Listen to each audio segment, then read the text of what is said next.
Hi guys, pasensya na kung permi ako mulabay sa inyong newsfeed ko man. Sugod na ini kay bagan mag-change career na ako, ha ha ha.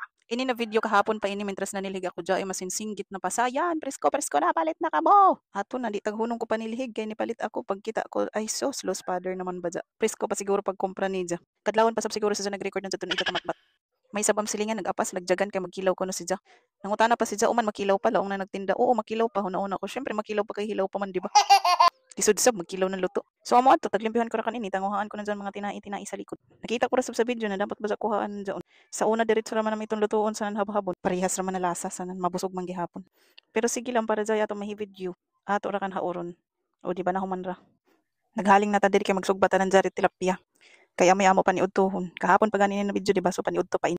Taghiwaan ko lang iton para maluto ang ilayom. Di kon panit raan mapagod sanan para ma-absorb sa banlasa ng malami na timpla nila liya. Gutad-gutad ra sab tadi doon ang lamas kay para ato isuksok sa tijanan ato sinugba na tilapia para malami-lami isab gamay.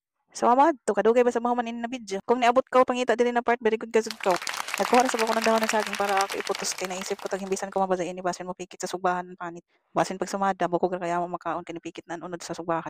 Ita tagbaga ko pagputos kay basin pagod. Dali ra ba masunog ini dahon ng saging. So adto nahisalang ra gasud sa sugbahan. Bagan hapit na maupos ang kiazo adi sir nahisalang inin sugbahon. Tapos syempre ato pa zon balibalihon kay basin sa pikas ra na side mapagod sa pikas sa hilaw.